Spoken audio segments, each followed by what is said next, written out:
ნატრის ხეში შესრულებული თქვენი, რომელიც ითამაშეთ მეზობლის როლი, ჭორიკანა მეზობლის. სოფელში ბარე 10 ბიჭმა კიდე იცის მაგას მარჯვენა ძუძუს ქვეშ რომ ხალია. მაგრამ მანამდე ვიცი რომ ბებიის როლზე უნდა აიყვანეთ. მე ძალიან ახალგაზრდა გამოვჩდი. არ ვივარგე ბებიისთვის. სესილია თაყაიშვილმა ითამაშა ეს როლი.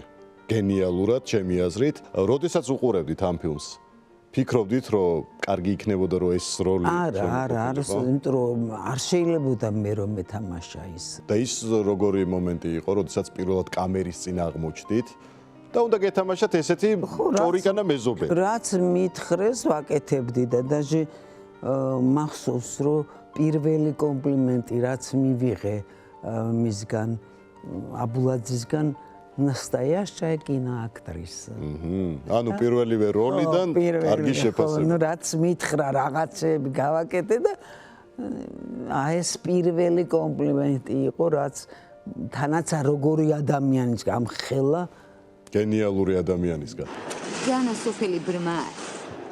ღობესაც თვალია, ჯამჭურჭელს, კედელსაც. თუმცა კომპლექსები ჰქონდათ ბევრი. მიუხედავად იმისა, რომ მსახიობი იყავით. მორცხვი იყავით თუ რისი კომპლექსი ჰქონდათ? არ ვიცი, არ თვლიდით თავს, რომ კარგი ვიყავი შესახედავად, ჩემი გარეგნობა არ მომწონდა, სიგამხდრე არ მომწონდა.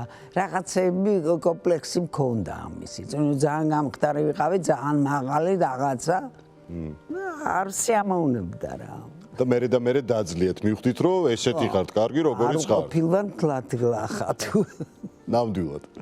მაგრამ ერთი კომპლექსი, ამ კომპლექსის დამსახურება იყო ის, რომ ჟანრი ლოლაშვილთა, როდესაც მოგიწიათ ერთ-ერთ სცენაში, რომ კალთაში უნდა ჩამჯდარიყავით მასთან, ვერაფრით ვერ გააკეთეთ. არა, და თემან რა ქვია, გივი სარჩმელიძემ დაკეცა დიდი ადიალა, დააფარა ამაზე და აი ამაზე დაჯექიო.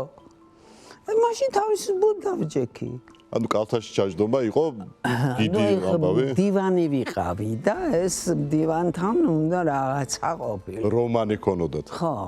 ჟანრისთან ისე ახლოს არ ვიყავი რომ მე ეგეთი ჟანრისთან კი არა საერთოდ სხვასთანაც. მაგრამ ჟანრი მით უმეტეს ძალიან უფრო კურსელი იყო და თან ეს ძალიან კაი სტუდენტი იყო და კაი ბიჭი იყო. თან სიმპათიური რომელიც ბევრს მოწონდა. ძალიან კაი ბიჭი იყო და ძალიან ეს ნიჭიერი კაცი. თვითონ გაბრაზდა რომ დროზე გავაკეთოთ ეს სცენა, არ გითხრათ რომ ჩაჯდომას რა უდგას წინ. სახიობები ვართ. ხო, თვითონვე უკვე ბრაზობდა რატო არ ჯდებაო, მაგრამ არ ვთქვი არაფერი. დროს შემოეთავაზებინათ კინო როლისთვის გაშიშვლება. დათანხმდებოდით? მაშინ არა. ახლაც არა, ახლა ბებერი ვარ. და აი რატო არ დათანხმდებოდით? რა სიტყოდნენ სხვები? ეს აზრი შეგაშინებდა თუ? არა, ნუ სახლში რა სიტყოდნენ თორე, სხვების დარდი აღარ მქონდა.